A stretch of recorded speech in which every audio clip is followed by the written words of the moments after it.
Douglas Murray and Dave Smith collide in a viral Rogan interview. China slaps America with more tariffs as the economic war continues to rage.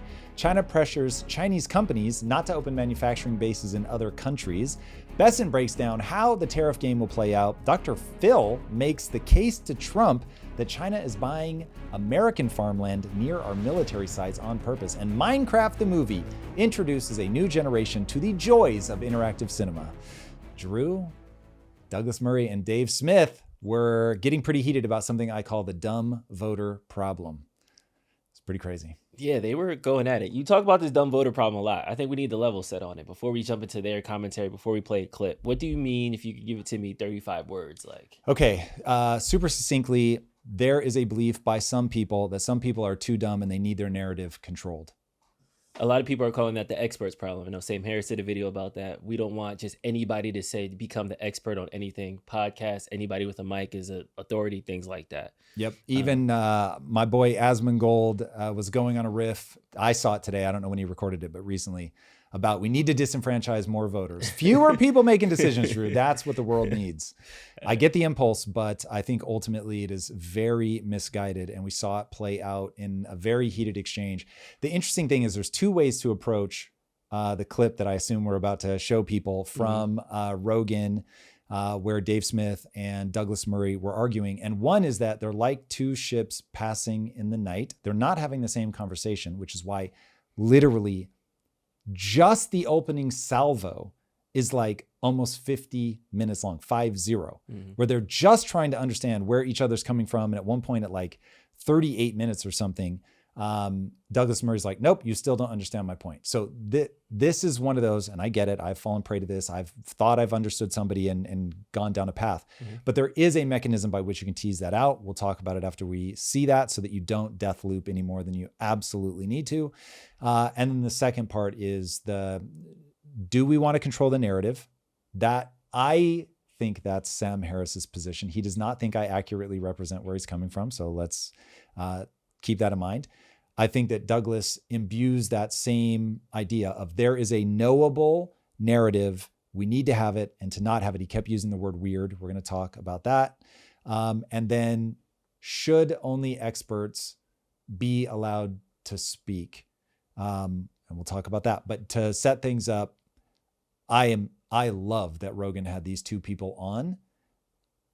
I'm far more interested in the grand scheme of things on their disagreements specifically about Israel-Palestine. But what's going viral is this disconnect between not who should get to speak, but I'll represent it as that as it's easy. Who should get to talk? Here we go. Let's take a look.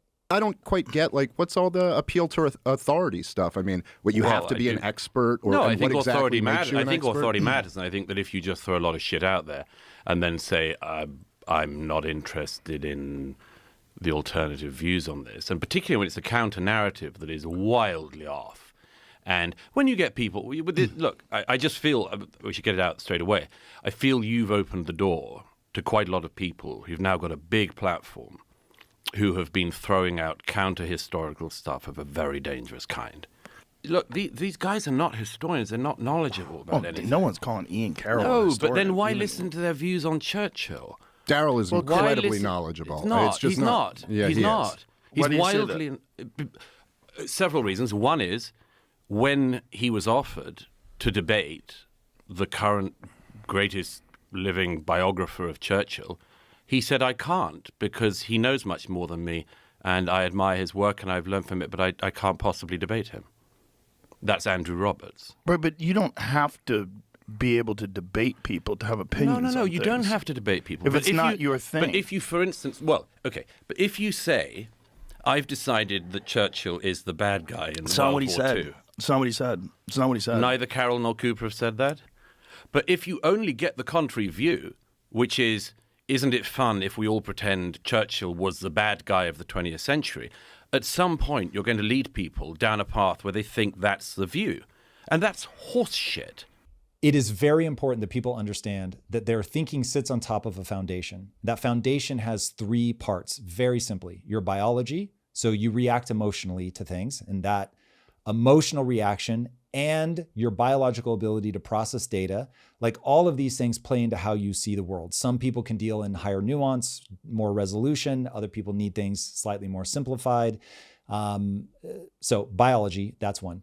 2 is your belief set. What do you believe is true about the world? Mm-hmm. People think that they're witnessing objective reality. And this is what's happening here. Both sides think they see the world accurately, and the other side just doesn't get it. And they presume that the other side believes what they believe. And the fact is they don't. They are looking at the same thing and they are seeing very different things. So you've got your biology, you've got your beliefs, what you believe is true about the world. And then you have your values, what you believe ought to be true, the way people ought to act. It is a statement of rightness or righteousness. So once you understand, okay, I've got my biology, which most people just completely ignore, have no sense of awareness of themselves, how they process data, whether they're in a bad mood, low energy, whatever, and how that impacts the way that they think. Most people just set that aside. Beliefs, most people think that they're recognizing objective truth. Values, people think that they are universal and not entirely subjective. And because you have and those 3 things together, what I call frame of reference. So from your frame of reference, and I think the right analogy to use for a frame of reference is you are looking through a distorted pair of lenses, and that distorted pair of lenses, you have no idea that you could just take that off, put somebody else's distorted lenses on, and suddenly see the world from their perspective. Mm-hmm. So when I'm trying to get into a discussion with somebody, the first thing I try to do is map what their base assumptions are, their beliefs. What is the thing that foundationally is there? Now, the clip we're showing you is 40 minutes in to this discussion, and they're finally just now starting to try to map like where everybody is.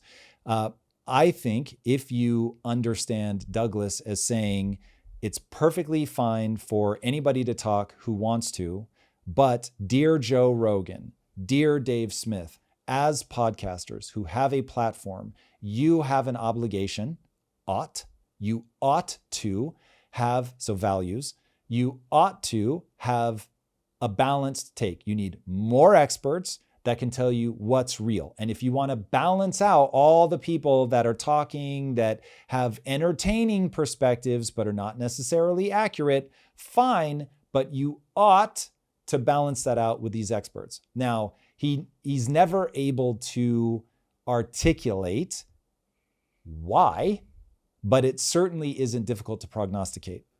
So we'll let the clip keep going, and I'll address where I think he's coming from in terms of what he believes are the downstream consequences, belief set, of what happens when you only go with the entertaining stuff that gets clicks and fun, cool framing. Glad everybody that wants to speak can speak, but then you start making those fun, entertaining fringe views the actual mainstream narrative that people are telling, and that has downstream consequences from his perspective. All right. I'm still slightly bemused about this move from I'm an expert on this and I have views to I'm a comedian. I've never claimed to be an expert on anything. This is the problem, Joe.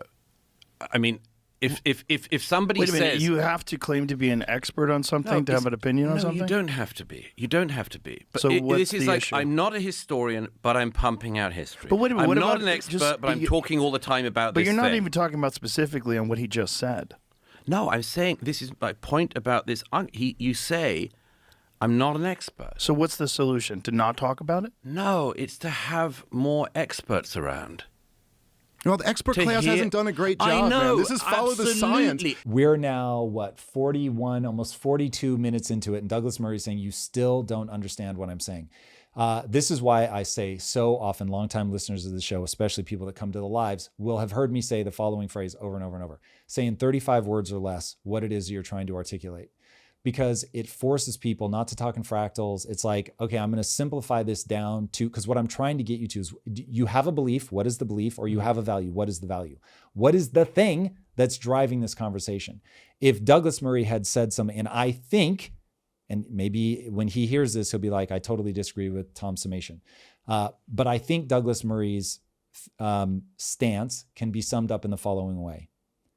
Anybody who wants to talk should be able to talk. But if you don't balance that in a volume way with experts who actually understand the factual interpretation, then the conversation becomes false.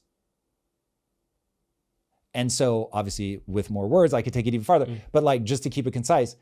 And then it's like, okay, I, Dave Smith, am going to repeat back to you. This is the idea of steel manning. I use this in my marriage all the time. I'm going to repeat what I just heard from you back to you until you will say the phrase, you understand my position perfectly. And oftentimes you'll say it and they'll be like, almost. Cool. What's the nuance that I'm missing? But again, you need to be able to give it to me in 35 words or less, or you don't understand your own position. And now I'm just like chasing you down blind alleys. I'm trying to figure out like what you're actually saying. And this is how you can have three. These guys are very smart to a man, very intelligent, very thoughtful. I think they're very sincere. For the fact that Joe and Dave are comedians, I think is irrelevant. I think they're being sincere. Like they are really pursuing things they've thought a lot about with very high intellect. And yet you've got three people that they legitimately don't understand where each other are coming from. So as a PSA, it's like getting down to what is the base assumption upon which all the other words that you're saying are resting on top of. And if you force yourself to do that, you force yourself to be able to articulate the other person's base assumptions back to them. Now you can actually have a conversation at the point of actual collision. Because if they were arguing about that, should you have to have balance? Now it's like we can get into a real conversation. And maybe both Rogan and Dave Smith are like, balance? Douglas, that's stupid. Like this is a form of entertainment. And then Douglas goes, wait a second. So your base assumption is, despite the fact that you get millions of views, it doesn't matter. That's correct, Douglas. It's just entertainment. Okay, so I, Douglas Murray, am now realizing as you say that, and it bothers me, biology, that my emotion is telling me that I have something under here, either a belief or a value that's really problematic. And I think you would tease this out into Douglas's belief is that if no one can agree on the official narrative, that, said another way, understanding history accurately matters because it allows you to navigate the future well. It is very difficult to understand history accurately. The fastest way to derange that understanding is to let people who don't actually know the nuance of this give you like some pop psychology version of history. And that will have negative downstream consequences that could lead to things as bad as war. Not that he would jump straight to that, but it's like, this is how we end up in wars, gentlemen, that you get this high level miscommunication between these countries. And so you don't want these false narratives to go unchecked. And I, Douglas Murray, also have a value that one ought to pursue maximum truth, maximum efficiency, whatever. And so there you have the biology, discomfort around what they're saying, which is why these guys are all talking over each other, to identifying what the belief is that's driving the top line words that you're actually saying, and then getting into the ought of it all. And this is how I believe that people should deal with that thing. All right, back to the clip. During all of COVID, I will put my track record against any of the expert class on COVID. I'm glad to do that. So should I have just shut up? Should I have shut up by opposing lockdowns and opposing vaccine mandates and talking about the lab leak theory? At the time. You realize that's the entire argument that you're making. Let the experts handle this. No. You're not an expert. You're right. I was just a comedian. You're wildly not listening to what I'm saying. Dave, to be driving home instead of just saying, I'll put my performance in COVID against any of the experts, what you say instead is, what is the belief that you have writing? I think the belief is that either the expert class specifically tries to control and manipulate, people use narrative to control you, and I, Dave Smith, believe that it's going to be people like a Rogan, like you, Douglas, like me, that will have the courage to challenge that conventional wisdom. And as the expert class has proven that they either are mouthpieces, even if they have good intention, they're mouthpieces for effectively propaganda, trying to keep us all marching in the same direction. And I, Dave Smith, going into ought, I believe we have a moral obligation not to try to control people at the level of narrative.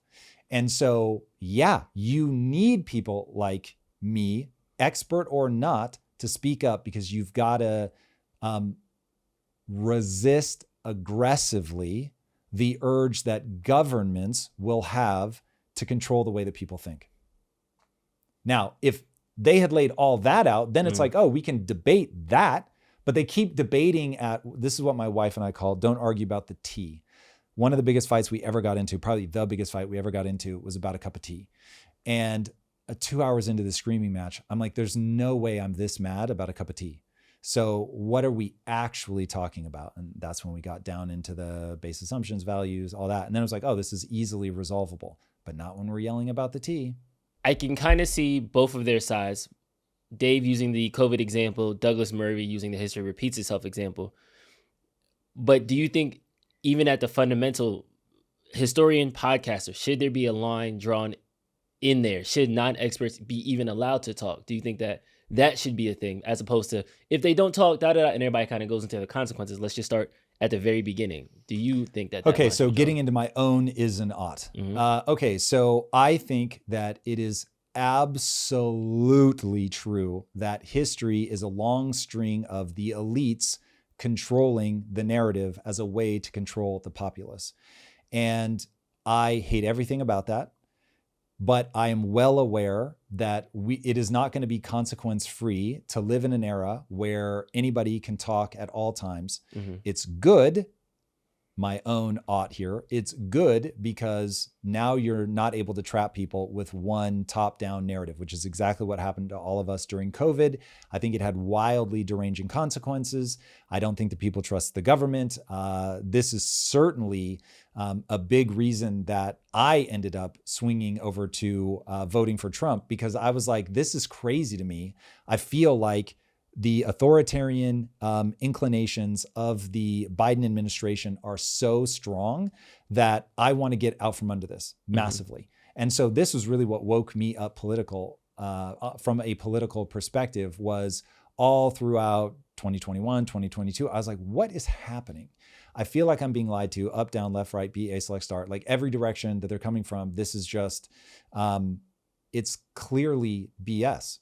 And so I just want to know what is true. And you can't silence people like Brett Weinstein. He's not going to be right about everything, but you can't silence him. Like, that's crazy. This is somebody who is extremely well educated in biology, who is more likely than the vast majority of humanity to be able to understand the science that's coming out around vaccines and things like that. And I want him to be able to talk. Now, I also want people who think that he's a lunatic to be able to say, I think he's a lunatic. Let me walk you through why. But I want to be able to make my own decision. So from an is-ought perspective for me, I think that people and governments have just an absolute authoritarian bent. They want to control the narrative. They know that it is effective to manipulate a populace, that you can absolutely get a populace to do what you want if you can control the narrative. You can control the narrative by silencing dissenting voices. It is ridiculously effective. But I also believe foundationally that it is impossible for any one person to get everything right. I also believe that to get things right over time, you need tension between sides. I believe foundationally that it is it's impossible effectively to know which of the two sides is going to be right, and that to get to the right answer, you want to let well-intentioned people debate whatever they think is true. And I think that ultimately that's going to be the best path forward, is the dynamic tension between those two sides. But given that it is harder than it seems to pick ahead of time who are the right people to listen to, you just have to let everybody talk. Now, in an age where you have the volume and velocity of information that we have in a social media age, there is a consequence to that. And there's so much noise that it can be very difficult in a short amount of time to find the signal. And Douglas is right that this will derange over time. And you really hope that you have the best people arguing for the highest signal to noise ratio interpretation of history, interpretation of this moment. But I don't think you get there by telling people to be quiet. But again, my takeaway from Douglas is he's not saying people need to be quiet. He's saying that balance, because, and we didn't show this part in the clip, but he goes on later to say that he keeps saying, I think it's weird that people only show one side of it, the entertaining side. And he goes on to put it very pointedly. I think there's an algorithm in real life now that's matching the algorithm of social media platforms that only pulls forward what's most engaging, keeps people on the platform with total disregard for truth. And you're now seeing that play out where the far left will use ideology to try to manipulate the public to their side. The far right will use ideology to try to manipulate people and move them to their side. And there's no more shared truth. And in this world where there's no shared truth and there's only propaganda, he's like, Douglas Murray, I believe the correct interpretation is that is a deranging world that I don't think any of us should want to live in because it will have negative consequences. My thing is that I firmly believe in the fullness of time that some people will get to the right answer and that you have to let it play out. And even though there will be good and bad, that system, I'll call it democratic. It's not objectively democratic, but that's directionally close. Just has far fewer negative consequences than authoritarian manipulation, lying, and coercion. So the final takeaway on the should Joe Rogan, Dave Smith, or Tom Bilyeu have this really balanced thing, I think the balance has to play out at the level of the person watching, not at the level of the person broadcasting. You can't take that whole ethos on. The New York Times, biased as hell. Every podcast is coming from a singular frame of reference. So even if I do my best to actually pull myself to the center because I think it's the highest utility position to stand on. But even that, I know that I see the world in a certain way. And so and you will, I hope, attest to this, in the lives that we do, I routinely tell people, I hope I'm not the only voice you listen to. Like, go find other people. We're all groping in the dark trying to figure out what is true. And the only way to really get there is to listen to a bunch of people who disagree with each other sincerely, and then try to map cause and effect. This conversation mirrored another conversation they had later on in the conversation about Israel-Gaza, where Douglas Murray presses Dave, have you actually been there? As Dave was retorting about whether or not, I'm not going to say who's right or who's wrong, but whether or not it's the correct interpretation of what Israel's doing. Do you think that has kind of mirrors to this expert conversation as well? It's a layer of the expert conversation. So you've got the question, what qualifies as an expert? So this is a big part of why their conversation was derailing, was they had not yet defined the base assumptions that were driving each of their thinking. So Dave's whole thing is you don't need to be an expert to be valuable in the conversation, because I have a feeling that Dave is a little bit closer to my take of ultimately the onus is on the end user. I have never heard Dave say that. I don't know that that's true, but that's my read of it. And certainly speaking for myself, that ultimately the end person taking in this information, the onus is on them to figure this stuff out. And if you have that driving assumption, now it's like, well, sure, if you want to go listen to somebody that has been there, and for sure, I think that firsthand experience can't be beat. Like, that's amazing. But I would rather somebody that really understands how to think through a problem that doesn't have firsthand experience give me their take than somebody who's just, they can't even live their own life. Like, they're just a mess, but they've been there and now they're trying to tell me what it's like. It's like, I don't trust your ability to think through problems well. So this becomes a hierarchy. Ability to synthesize would be the most important thing from my perspective on somebody whose opinion I'm going to take. But somebody who has been there and has a high level of synthesis is much higher to me than someone who has synthesis but hasn't been there. So I think everybody will agree that there's nuance when you've done the thing. So one of the arguments against myself that I completely understand is I love talking about parenting, but I don't have kids. And so the pushback on me is often, well, if you had kids, you'd think differently. Yeah, I agree. So I am giving you my sincere, strong take from where I'm sitting. By all means, if that doesn't resonate with you and you only listen to people that have kids, go for it. I think that I'm decent. I'm not Einstein by any stretch of the imagination, but I think that I'm decent at synthesizing the human experience. And so I would ignore what I'm saying only because you have found people that are equally good at synthesizing or better and have the firsthand experience. That I would certainly understand. But my whole thing is I don't understand why people are racing to find a reason not to listen to somebody. I'm always trying to figure out, does this person have even one nugget of information that I can take away? If they do, I'm going to listen to it. And I will often find those people because I'm seeking disconfirming evidence. So I'm trying to map people that are coming at things from very different angles. So that is how I would navigate this. I don't think it is in any way, shape, or form a requirement that somebody be there, but it is for me bonus points if you've seen it firsthand. We'll get back to the show in a moment, but first, let's talk about a reality many business owners are facing. You understand the power of social media, but you're not posting consistently because the editing process can take precious hours out of your day. Nobody wants to spend hours cutting up videos when they could be running their business. The solution is to turn the things you're already doing into social media content automatically. That's why I'm excited about Opus Clip. Their Clip Anything AI tool is changing everything. All you have to do is upload any long-form video, and Clip Anything automatically finds the best moments and turns them into social-ready clips. Our social team at Impact Theory has been using it to streamline content creation, but this isn't just for media companies.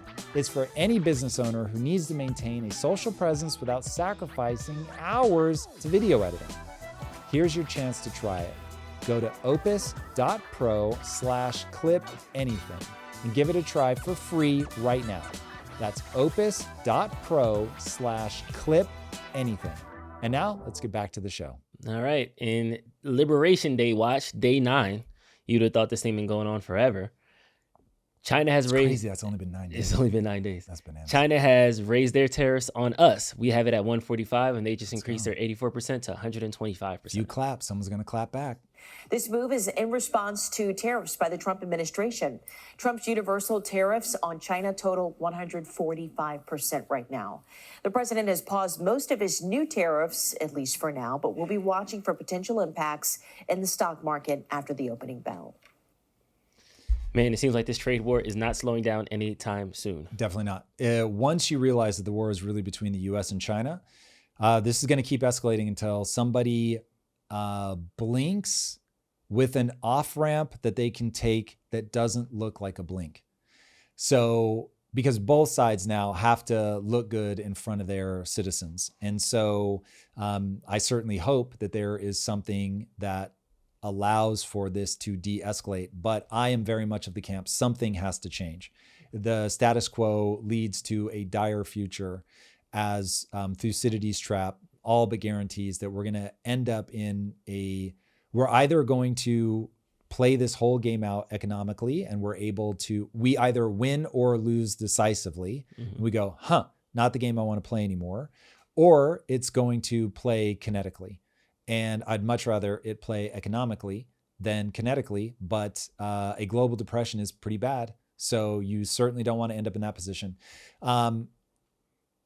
I think that Bessent has a really good take on this. I think that China is in a much worse position than we are. We showed the graph that I think really brings us home in the last episode that we did.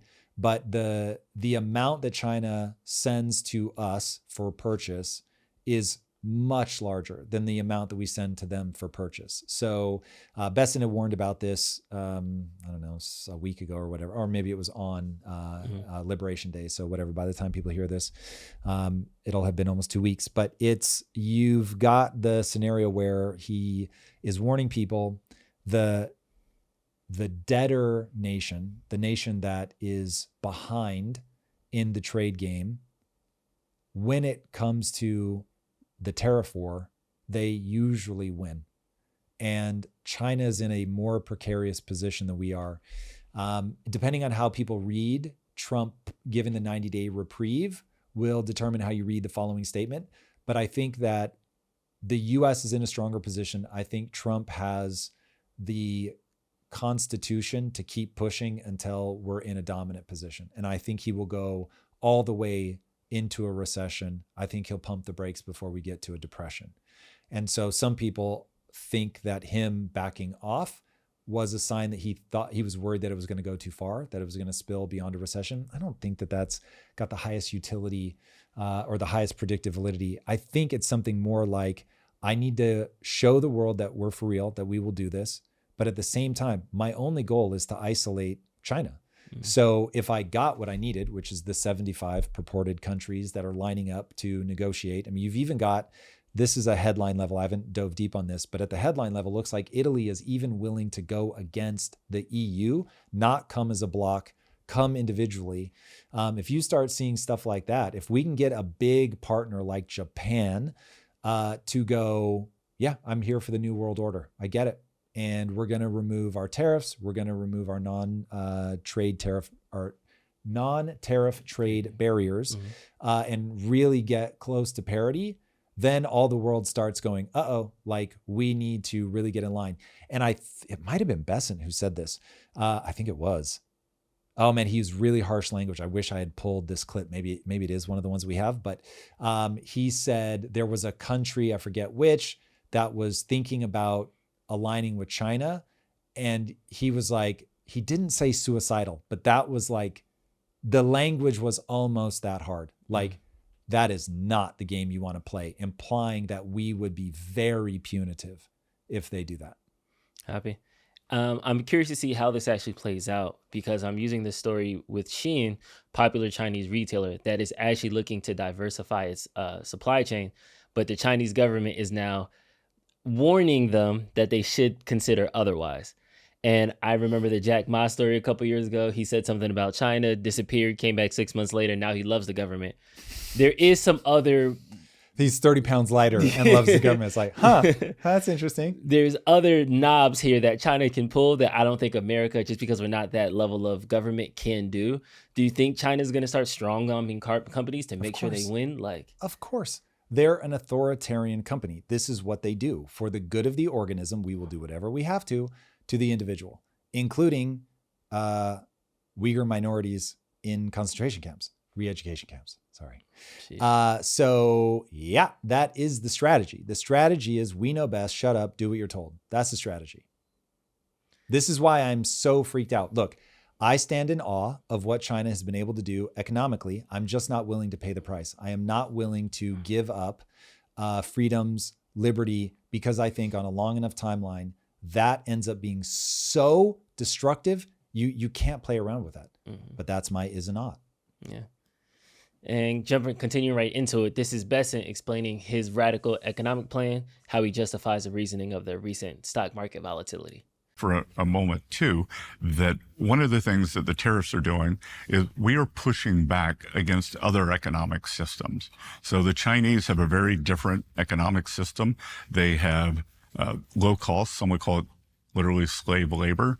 They subsidize industry with subsidized loans. They have a lot of non-tariff barriers. Your show can't be shown there. Yes. So we're pushing back against that. And with the tariff income, it can be substantial. And if we think like a classical model of tariff income would say, if there's a 10% tariff, then the currency would appreciate about 40% of that, so 4% of it. Then the producer in the other country would eat about 4%.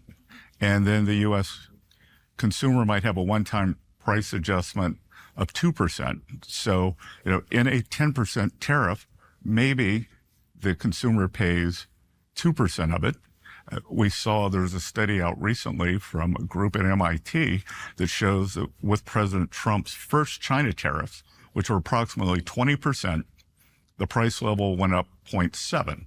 So to answer your question, if we could put on a 20% tariff and have the foreigners pay that and use that money to bring down our government deficit and keep taxes low here, that's a very unique formula. What say you about his Trump formula? I know it's not the one that they got from ChatGPT, but it seems like he has a reasoning of why they're doing it and why they're deciding now to even double down against China. Yeah, I mean, listen, I think Bessent is one of the best macro minds on the planet. And I certainly buy that historically speaking, you do not, if you raise tariffs to 20%, it does not raise the price of the consumer good by 20%. Because ultimately these are companies, and the company's like, damn, like I don't want to lose the business. So even if the government is trying to mess with me, I'm going to try to do anything and everything I can. I'm going to try to lower my COGS, cost of goods.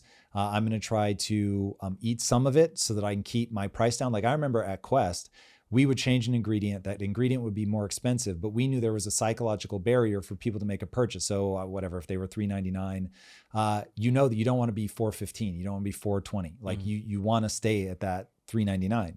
So you're like, okay, God, I'm going to eat this one. So my margins go down a little bit, but you're like, but the velocity of sales that I'm going to get is going to be so much better by not raising the price that I'm better off just eating that margin. But then there's some times where it's like, oh man, we've had to change a bunch of ingredients. Other bars have raised their price, so we're going to raise ours.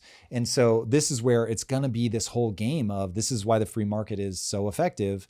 There's going to be this game of some people will raise theirs. Like I heard the headline, that Best Buy was going to use the tariffs as an excuse to raise their prices, or may have already done so. And like, it was something they've been wanting to do for a long time, but this gives them a tremendous cover story. Oh guys, sorry, it's not, this is Trump. But then other people are going to go, oh, cool. Best Buy just raised their prices. I'm going to eat it and try to eat their lunch by keeping my margins a little bit tighter, but keeping my price down. And so now I'm going to leverage it. And so there'll be this whole battle back and forth. And for people who are like, Tom, but these guys are using tariffs. This is not the free market. Now, believe what you believe. I want people to make up their own minds. But I look at this and I say, these are people that understand that we've been going up against unfair pricing effectively since World War II, that we've allowed other countries to put barriers, whether tariffs or otherwise, on us that we didn't put back on them. We're trying to end that. We were trying to just absolutely smash that old world order, even though we were the ones that created it. And we're trying to build a new world order from a trade perspective. And so if that's true, it's like we weren't in a free market.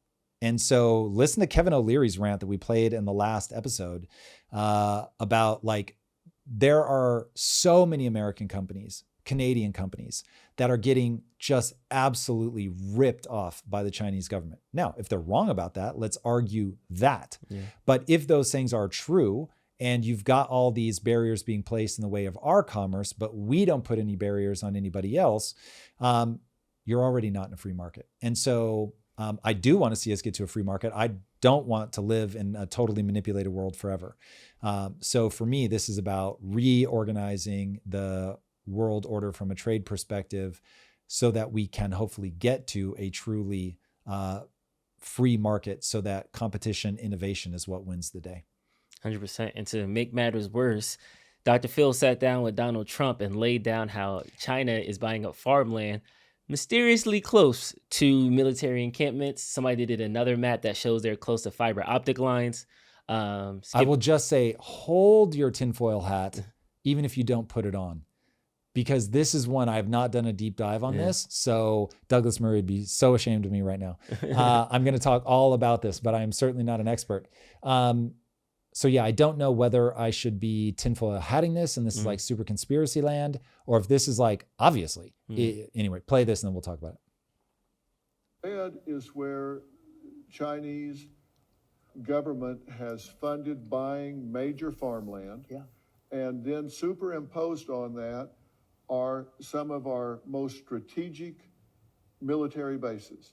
And you so they want no farmland in North Dakota, none in Wyoming. They just had to get it in Utah. I don't know. So here's why I say that this might be tinfoil hat territory.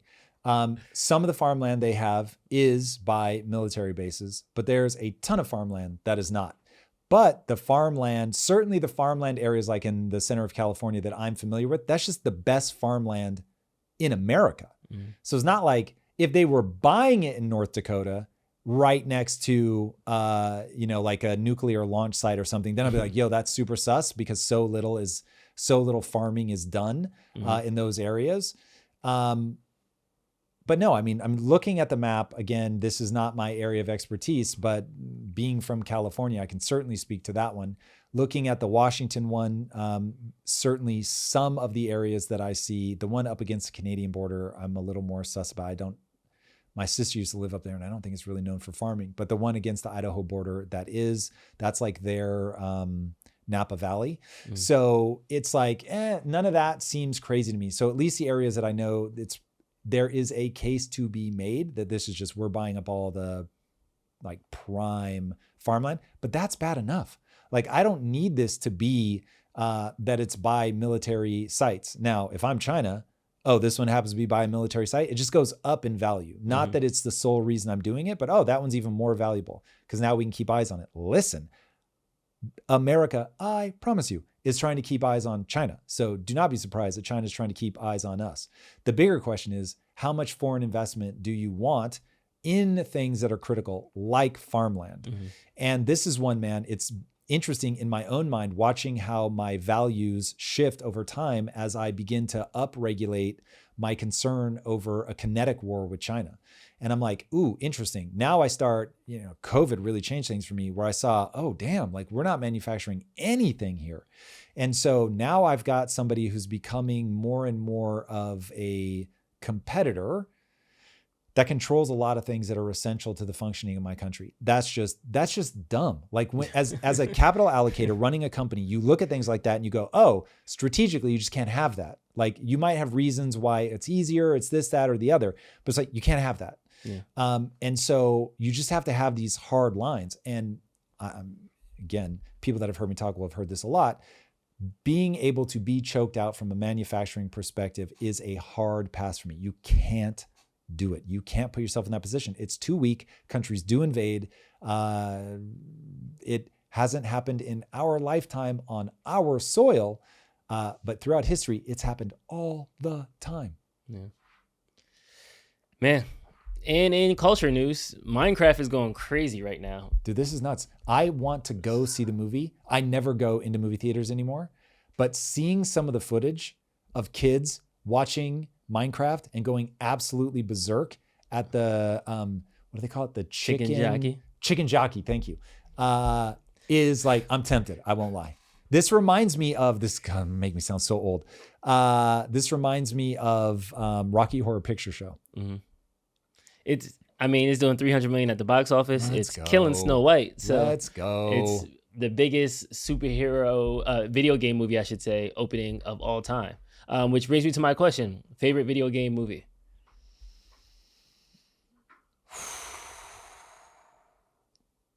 There are no video game movies that really jump out to me, and that makes me sad. I was very excited for the Master Chief. They did a series, Halo series, and it was horrible. Yeah. There might be something that I've forgotten is based on a video game, but like the Mario Brothers one was okay. The Sonic ones were okay, but there was nothing that I was like, yo, this is dope. So I forgot about Tron. Tron might be it. Tron, though, isn't based on an actual video game. Tron was based on a concept of getting sucked into a video game, and then they made it into a game, if I'm not mistaken. I don't think that started as an arcade game. Can you look that up? Because I want to know. I think the movie came first. If that isn't true, then Tron would 100% be my answer. But I have it in my head. The Tron game came out actually after the movies. Yeah, that's what I thought. That's crazy. It's I pitched to a bunch of writers, basically reverse of Tron, where think of it as a video game breaks open and the characters spill into the real world, and then they come in, they grab a kid, and they take him back inside the video game, and obviously influenced by Tron, but the vibe right now, although I'll be interested to see this, is the reverse. Like isekai, which is what I was just, Tron is like the OG isekai. Yeah. People that know anime and manga will know exactly what I'm talking about. But getting sucked into a video game has been so hot for like 15, 20 years now that it's going the other way. You get the powers of a video game outside in the real world. So that's what we ended up doing. But I'm still just beyond fascinated by the idea of living inside of a video game. Nice. All right, we got to go. That's all I got. If you guys aren't already joining us for the lives, you're going to want to Tuesday, Thursday, and Friday at 6 a.m. Pacific time. And here are some highlights from today's. Who do I trust more, parents or the government? I absolutely don't trust the government to educate my kids, but I do trust them to have a baseline that they should have a standard that kids should be in school. Because there are parents that are ruining kids because they think they don't have to. So at least put them in school. Drew. Well, the good news is, Drew, not everybody on these mics is forced to agree, because that is crazy to me. Literally crazy. That's unhinged. When I look at the history of Israel, what I see, read like the actual conversations that the founders of Israel, the nation state, were having. They're like, let's go around the world. Let's convince people to move here. We get enough people here. We will have economic and political power. We'll be able to form the state because there'll be so many of us. And it's like, let's just say, and Eric, if you've got beef with this, I was thinking about you this morning. I want you to speak up. Eric is Mexican, for everybody wondering why I would say that. We defeated Mexico in a war to get what is now like California, Arizona, parts of New Mexico. And the generals, at least one, let me be very as close to accurate as I can, at least one general, and I know other people were saying this, that the way that we did it, because we were such a superior military force at the time, they were like, this is a stain we will never be able to get off of our hands. We went into a weaker country and just said, bitch, we'll take that. And we took it. Now, if Mexico is running a strategy of let's use the open southern border to bring a bunch of people into America, not assimilate, and we're going to take this back as Israel, because everyone's claim is that, hey, the Israelis, this is their ancestral home. I'm in fucking Los Angeles. No one can claim that Los Angeles, it's fucking got a Mexican name, is going to be able to claim that Los Angeles is not the ancestral home of Mexicans. So it's like, if they were trying to run a deal where they're like, all right, let's just go in and fucking over time, we're going to outbreed and we're going to import as many people as we can. And we are going to speak Spanish and we are not at all going to assimilate into American culture. I'd have fucking beef. I would have beef. So how can people not be like, yeah, I get why Palestinians are like, you can fuck right off. Yes, this is your ancestral homeland, but you literally ran a strategy that was really effective to create your own state. Okay, so now that backs me into an ethical corner, because I have marched on the streets of London saying in Greek a chant, Turkish troops out of Cyprus. Now, I did that to impress my wife and my in-laws, because now that I think about it, the honest answer is, kids, you got to move on. It's been 50 fucking years. Either you're going to have to use military force or you just need to move on. And so that's where I'm at with America. It's done. And now you've got to expect Americans to fight back. Israel, Palestine, it's done. They're going to fight back. And so if you fucking invade, fuck around and find out. And they're going to come at you hard. Cyprus. If you invade the north of Cyprus, you can really expect Turkey is going to respond. That's just, I don't know what else to do with that. So I think you're being disingenuous if you don't recognize how America came to be America.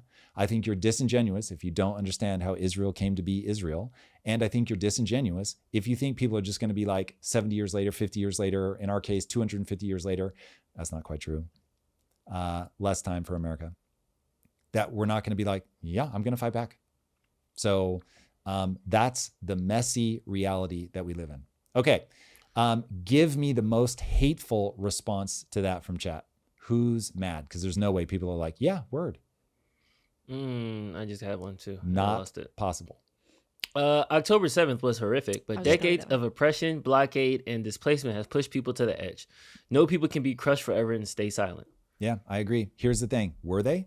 That is the question I do not know enough about to answer. When you talk to Douglas Murray, it is, they were given billions of dollars in aid and they built terror tunnels, and they themselves said, we're not going to let the civilians hide here. These are for our fighters. Okay, well, then you get the result that you get. That is not me saying that's as it should be. That is me saying that is what's going to happen. That is the most predictable response ever of all time. So take Russia. Hey, we've been provoked. And so we're going to come in. Yeah. And they're going to shoot you in the face for doing so. I'm having a hard time tracking what people think is going to happen. Now, if we want to talk about what ought to happen,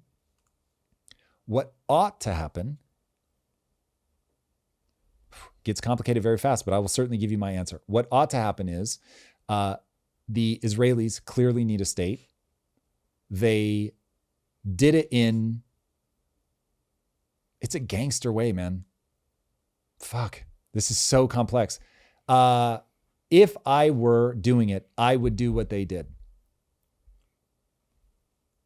And so if, let's just say, China comes in, Holocaust, all Americans being killed, chased to the ends of the earth, I'm going to find a place that we can go. If oh God, this is going to fractal so fast. This will be a much more constructive conversation if I am asked very specific questions so I can not run down an ever fractaling tree, because you're running into value systems, you're running into beliefs that are so interconnected. So let us take one thing at a time. Go deal with it. It is what it is. It's a pain in the ass. I hear you. Got to do it.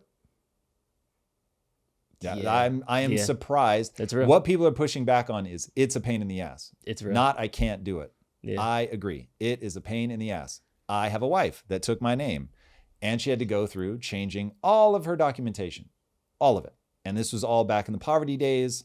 You got to do it. Is what it is, Drew. Is what it is on that one.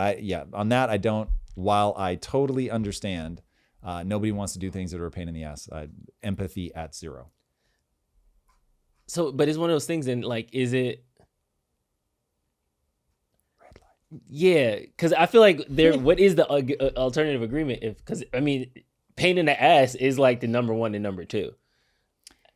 Like, yeah. So listen, doing your civic duty comes with pain in the ass. So you just have to do it. I'm not sure the value system on which this is writing. So if you think democracy doesn't need to be protected, then I'm going to sound crazy to you. If you think that you can manipulate all of this by bringing people in, giving them the social security number, or just, hey, like California, you can't show your ID in California. That is so insane that you're creating avenues for manipulation. And given that you're creating avenues for manipulation, then that's bad, in my opinion, because now you are fucking with the tenets of a thriving democracy. You've got to be able to know who the people are that you are allowing to vote. Lynn Lavoie brought up a great point. At least have a way of identifying people, exactly like RFK Jr. played out. One of RFK's platforms was, yes, voter ID should be manual, but we'll give credits to anybody so that way everybody has access to get ID. So for the next, what does that mean, credits? Like, it's essentially free, easy access. They'll make the process of getting a state issued ID less paperwork. So now everybody's not rushing to the DMV and having to wait 5 hours. That was somebody's point earlier. Yeah, they said if you're Let 'em going to do make it it online. mandatory, you need to Actually, make it not free sure. and I take it all back. accessible. Yeah, if you're Can't going to do it make it online. mandatory, at least give people an easier way to do it. Because people are I worried guess you about could the do it online 90-year-old if it's the 90-year-old biometrics. grandma who leaves her house for church and to vote. Like, now she has to go to the DMV, and then you just said yes, pain in the ass. So that fuck your grandma and her Saturday afternoons. Here is the brutal truth about scaling. Most entrepreneurs don't outright fail, they plateau. And if you're stuck right now, you know how true that is. It could be that your revenue flatlines every time you step away, or maybe you're trapped in a commodity market that's racing to the bottom, or maybe you're one of the lucky people who is navigating a very complex partner dynamic that turns every decision into a battle. These problems and a whole lot more can seem impossible until you break them all down into first principles. My partners and I used this thinking to grow Quest Nutrition by 57,000% in our first 3 years alone and scale to $1 billion exit. And now I'm teaching this framework to a select group of entrepreneurs who are ready to scale. Now, I want to be clear, this is not for everybody because I'm looking to work with serious entrepreneurs that already have an established business and a proven track record of execution. If that's you and you want to learn how to break through your biggest business bottlenecks using first principles thinking, be sure to apply now. Just go to impacttheory.com/scale or click the link in the show notes. Again, that's impacttheory.com/scale. All right, everybody, if you haven't already, be sure to subscribe. And until next time, my friends, be legendary. If you like this conversation, check out this episode to learn more. Tariff Hokey Pokey continues. Trump offers a 90-day reprieve to everyone but China. Stock markets surge on the news. AOC points out blatant congressional insider trading. Mr. Wonderful demands more tariffs on China now. Victor Davis Hanson breaks down how AI